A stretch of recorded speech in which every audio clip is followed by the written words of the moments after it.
on the agenda for today, we have back care basics. Okay, this is a short practice, but a strong practice. We're going to cover some very fundamental principles to help you strengthen and stabilize your hips, your pelvis, your lower back, as well as the buttock muscles, your glutes. Okay, this is essential. So whether you have a vulnerability or whether you don't want to have a vulnerability, this work is really important. Okay, the pelvis is the base of the spine, and so if you think of it from that perspective, in that way, I think it's pretty, it's clear why we need to understand the way it functions and how to keep it strong and stable. All right, I hope you enjoy the practice. As always, please let me know how you make out. Drop me a comment or reach out. All right, let's start. All right, to begin, you'll need one brick here. Just place it flat on your mat and then stand up on that brick with your left leg. Okay, and I happen to have very small feet, but if your foot does not fit entirely on the brick, just make sure your heel, okay, the entire heel is fully on the brick. It's fine for the toes to go beyond, or if you have two bricks, you can create a longer brick. Okay, so you're going to stand up here like this, and when you do that, the right foot is just going to be hanging a little bit. You can let the toes touch just for your balance there. Okay, and now we're going to do an exercise for the hip here. Okay, so a variation of Tadasana, and the action of the hip that I'm going to emphasize is going to show up in a lot of other asanas. Okay, so what I want you to do is first off, just let your hip go out. Okay, so this hip here, let it out, kind of swing it to the side here. And then being mindful of the outer line of your leg here, from the outer hip to your ankle bone, all along there. Descend the outer line of your leg down, push your heel into the brick, and suck this hip in. And as you do that, the opposite leg will start to float. Okay, and then again, let it out. Notice that I'm not bending my knees, so it's not about stepping, right? None of that. Both legs are absolutely straight. So again, left hip, swing it out, and then outer line of the leg. Push your heel into the brick there and descend that outer line. Suck in the hip, and then the right leg floats here. Let it out, suck it in. Let it out, suck it in.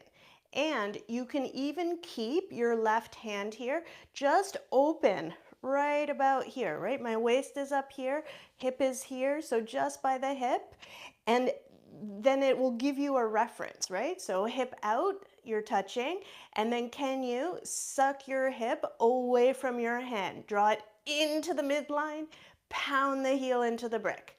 Let it out, suck it in. Okay, now keep going here with your own rhythm for like 10 rounds. Right? You want to go until you'll start to feel, I do, that the hip gets a little bit tired, right? You're exercising that hip. Let it out, suck it back in.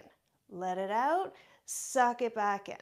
Okay, and then again, this awareness, you can keep going through the outer line of the leg. So outer hip to ankle bone, like you can just travel down there with your awareness.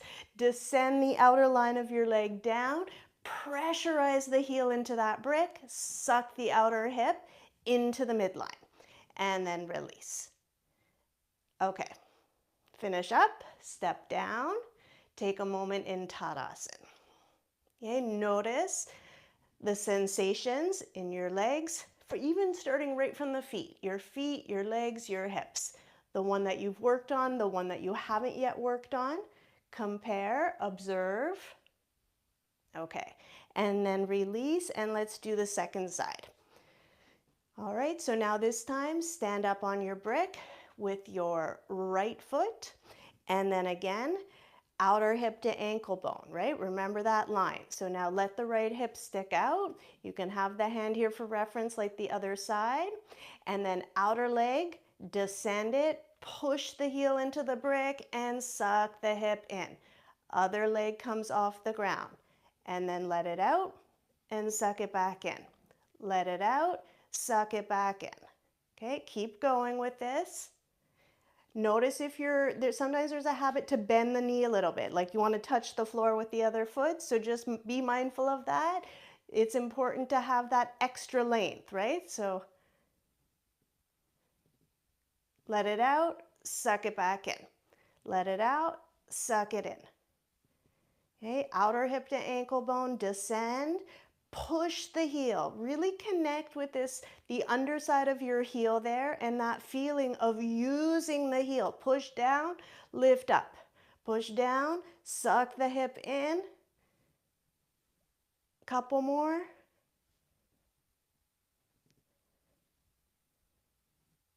Okay, and then finish up and step down. Okay, Tadasana. Now again, maybe this is easy peasy for you. Maybe it's challenging. I certainly do find it challenging. I can feel the tiring that happens in the hips. It feels like good tiring. I feel like I'm strengthening the hips in doing this, but I'm also aware of the balance issue, right? The little micro movements in the foot, in the ankle. So there's a lot of good challenge that's going on in practicing that. Okay, for this next asana, which is called Utthita Hastapadasana 1, you'll need a chair or a stool, some kind of height here. And if you have any concern about balance, then it's nice to have a wall nearby. I'll show how to use it, but otherwise it's not necessary, right? But if you have a concern about that, then be close to a wall so that you can lean back, and you're gonna stand. Okay, so you can stand close to the wall. You can have your hands on the wall here just to give you a little bit extra stability, and then stand up on your left leg and raise your right foot up onto the chair seat like this. Okay, or your height, whatever you're using. Now you do want to position yourself. You want to kind of figure out your distance such that when your leg is upright, the standing leg is straight. Okay, so, like here, the standing leg, I'm really leaning forward, and I can also lean the knee really far forward. In this presentation, go for those straight lines. So stack the knee over the ankle, and on the standing leg, also stand up straight. Okay, there will be a tendency for it to go forward. So it's basic Tadasana instructions. Lift your kneecap, lift your thigh, and then move your thigh back. Okay, now really open up underneath the soles of your feet. Spread your toes, spread your toe mounds. Pressurize your right foot into your setup here. And now imagine that you have a third leg here descending from your right buttock, okay? Push your right foot into the chair seat and reach your right buttock bone down to the floor as if it was a third leg, okay? And then release. Pause for a moment. Okay, so that's one action that's happening on this side of the pose, this side of the asana. However, remember, we've just done the Tadasana work on the brick, sucking the outer hip in. And so the standing leg is doing exactly that, okay? And it's a little bit of a give and take. So if you observe here from the back side, when I take my leg up here, okay, if I do the Tadasana work, suck the outer hip away from my hand here into the midline, this hip will quite naturally hike up. And the challenge is, can we level the pelvis here? Right? So I push the foot into the chair seat, and third leg here, shoot the buttock bone down, down, down, down, down, but can I do it without compromising this hip, right? It's easy to do one or the other, but can you do both? Outer hip in and descend that buttock bone down. Okay, and the arms can be just by your side. If the wall's behind you, you can stabilize that way. And then lift your chest as well. Okay? All right, release if you've been doing with me.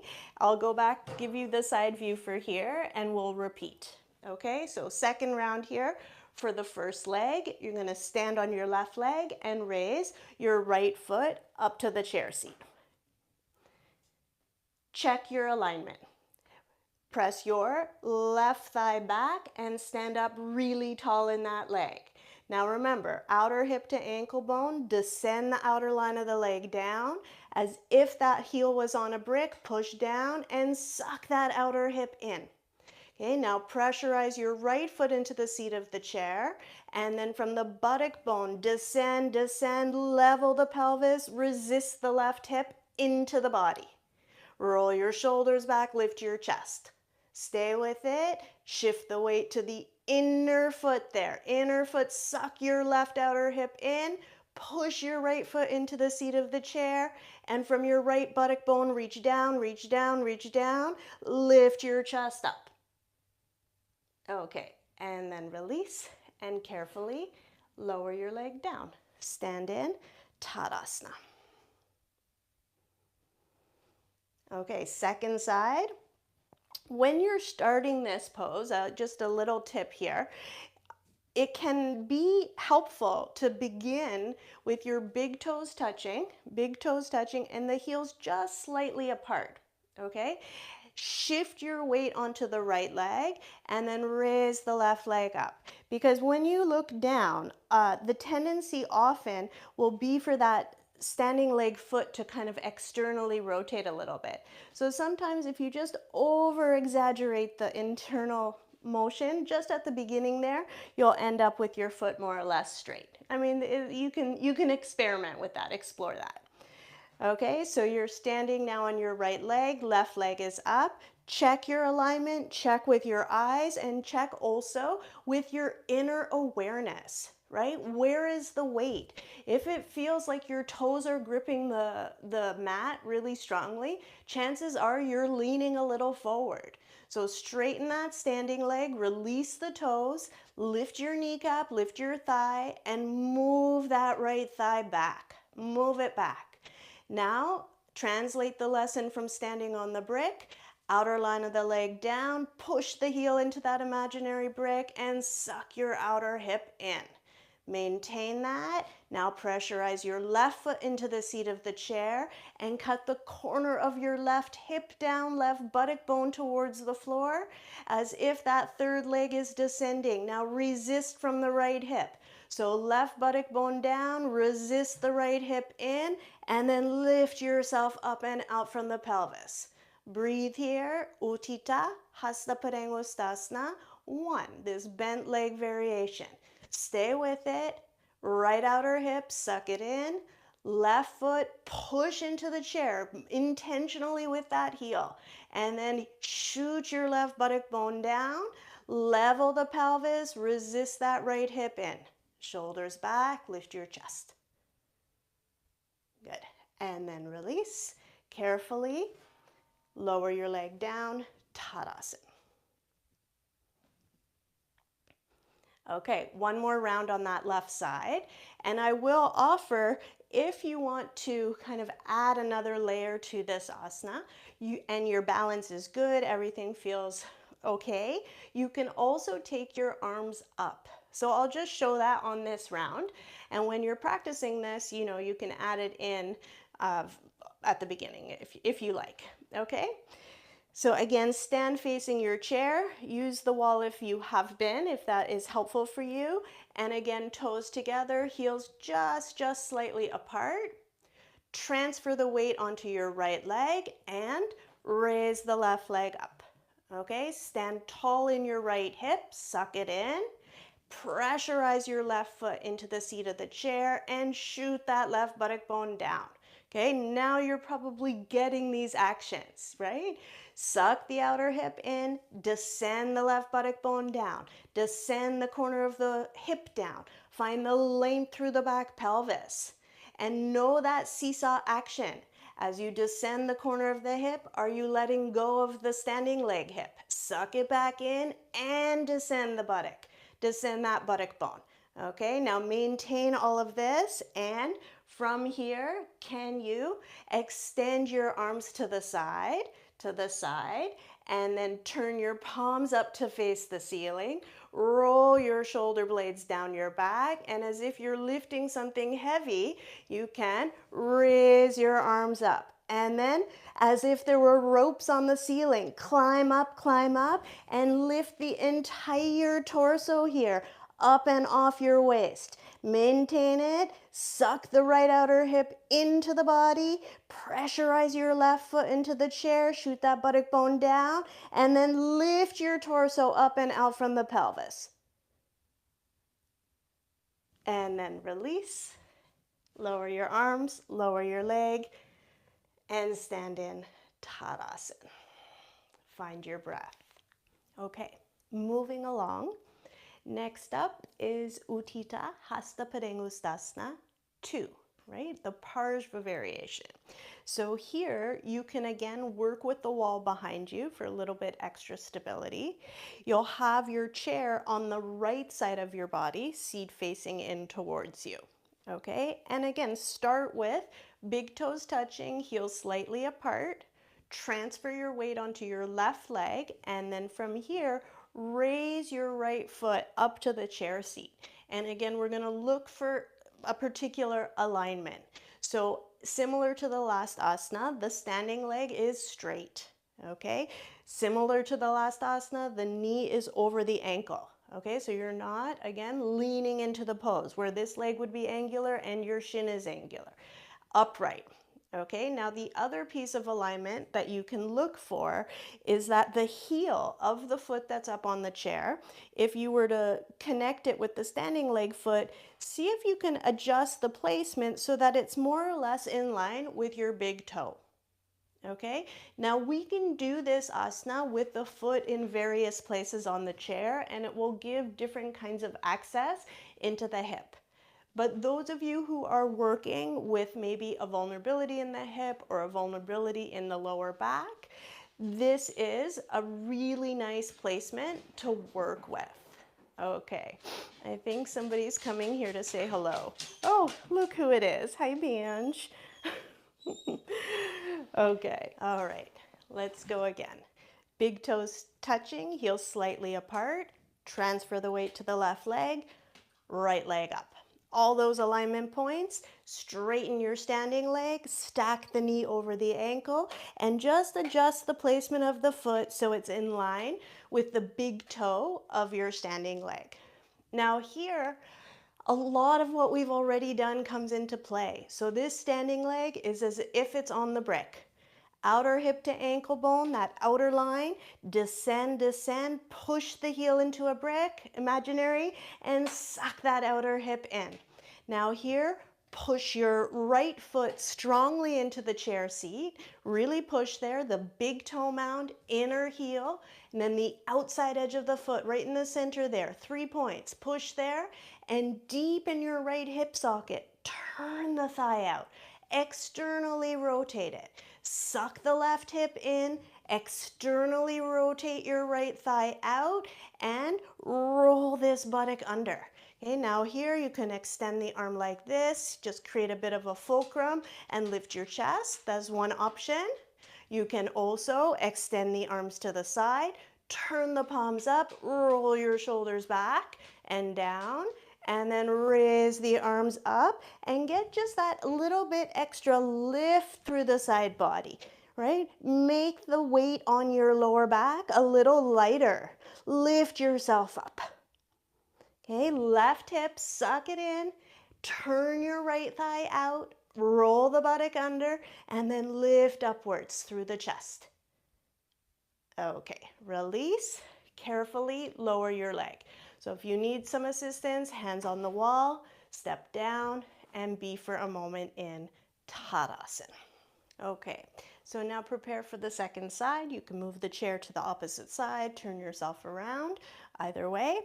And again, big toes touching, heels slightly apart. Stabilize your hands on the wall or even hands on your hips, and then transfer the weight this time towards your right leg. Turn that left leg out and raise it up on the chair. Okay, then check for your alignment. Stand straight, stand tall in your right leg. Stack the left knee over the ankle there, and now deep in the hip socket, turn, externally rotate that leg outward. Okay, heel to big toe alignment. So if your habit is to have the leg a little bit back, just walk it forward on the chair.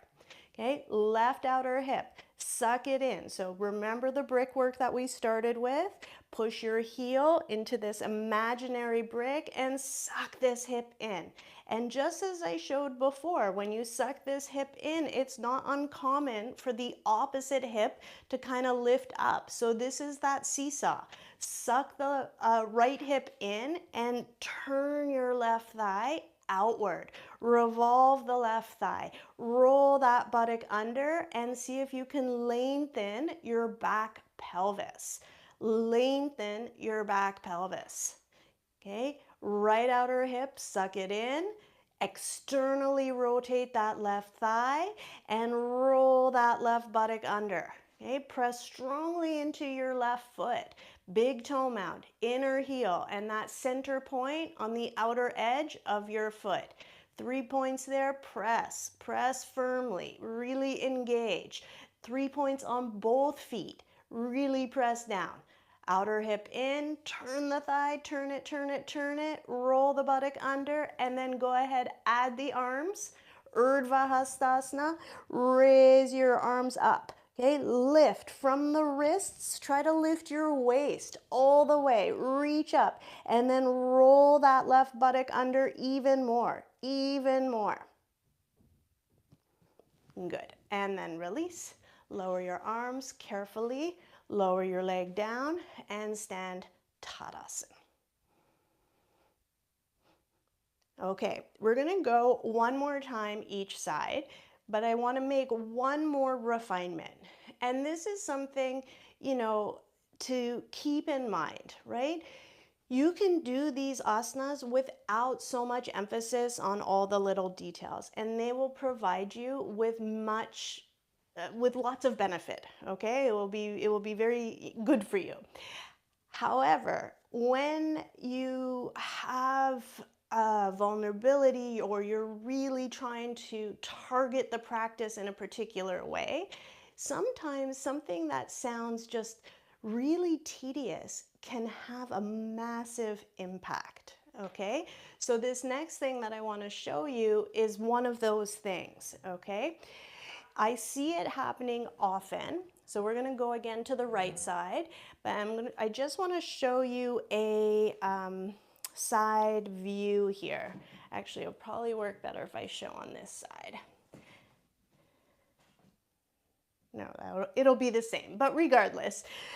Okay, so what happens here? When you turn your thigh out, okay, turn the thigh out, a lot of times, I hope it's visible on the camera, but when you turn the thigh out, a lot of times what people do is they let the knee get heavy and sort of the shin falls back as well. And so a couple things here.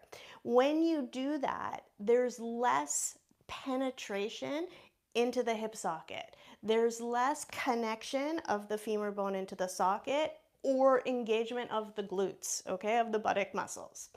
So when I say those 3 points of the feet, big toe mound, inner heel, and then the middle point on the outside edge of the foot, those are the 3 points.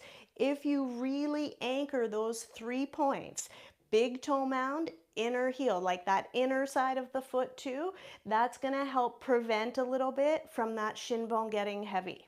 Okay, and falling back. Want to keep it stacked above the ankle, and then deep in the hip socket can you turn and feel what happens. Don't just let the leg go back. Okay, another way to think about it is there's a wall. So I showed, I think, one version where you have your hand in front like this. You can have the hand in the back and really push the knee. Don't let the knee fall back.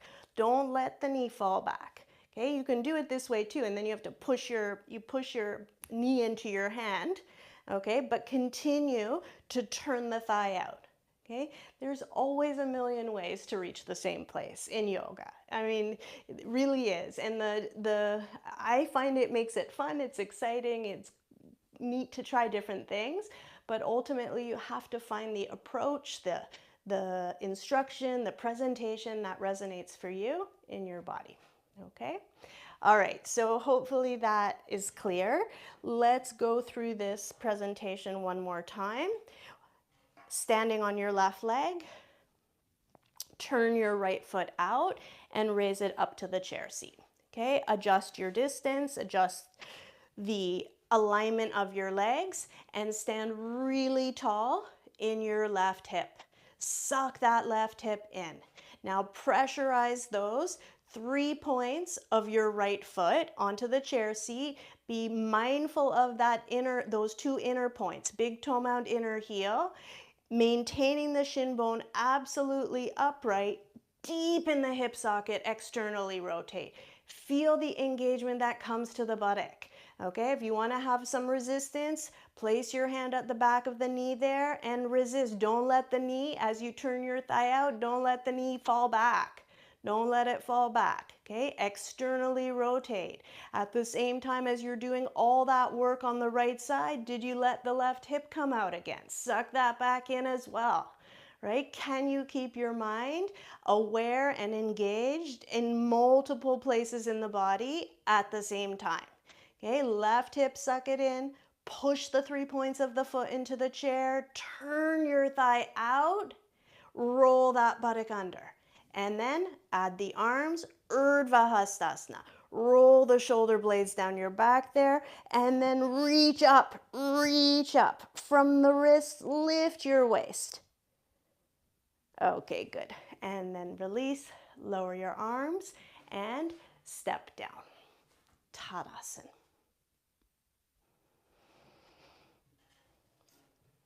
All right, last time, second side here. Utthita Hastapadasana 2. Standing on your right leg, turn your left leg out and place it up on the chair, being mindful of all those alignment points, okay?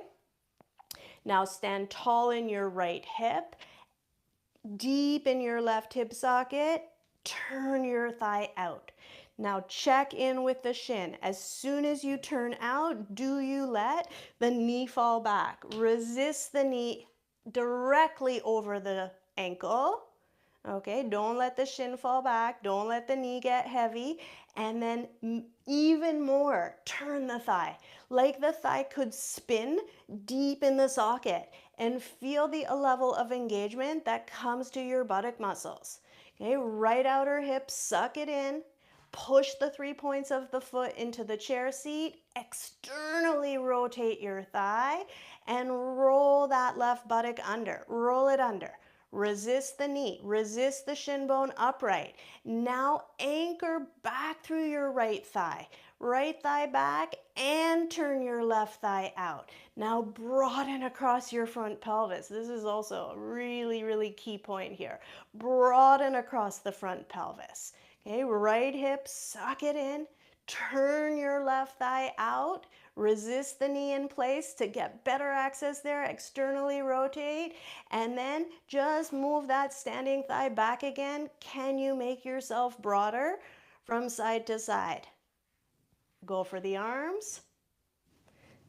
Climb up. Reach. Lift the rib cage up off your waist.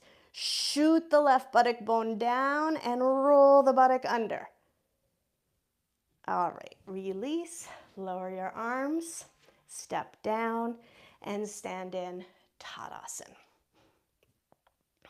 Breathe.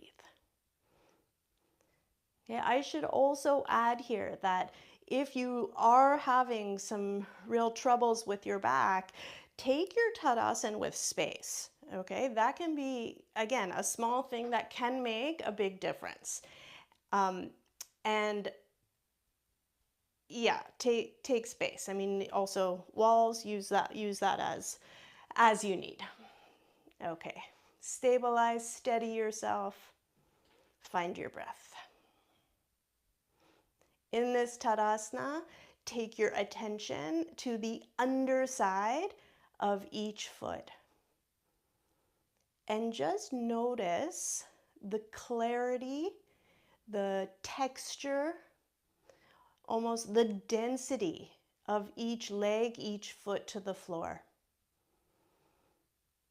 Okay, these are interesting characteristics to observe as you go through the practice. Okay, when you come back to your Tadasana between the poses, it's a little different. It is not the same. Okay, notice that, reflect on it. All right, and then release. Okay, to end today's practice, you can take your chair, whatever height you're using. Again, it doesn't need to be a chair, it could be a bench or a little stool, ottoman of some sort. I find these chairs are a little bit slanted, right? So I like to turn it this way, and you can place a blanket or a little pillow underneath your head for a little bit of neck support. But take a shavasana where you're lying down. So notice that as I laid myself down, I have my knees bent. When you're dealing with some back pain, that's a good habit to get into. Don't just lie down with legs straight. And with the knees bent, you can take your hands under your buttocks, lengthen the back pelvis by rolling the buttocks away. Okay, I'm not flattening my back. Still have an arch there, but just get the length. And then from here, you can place your legs up on the chair seat. Okay, and so rest your calf muscles completely on the chair. So depending on the height of your legs, the size of your support, you'll figure out where they need to be, how far the chair needs to be. Okay, and then make an effort to roll your shoulders under, and then just be here and release.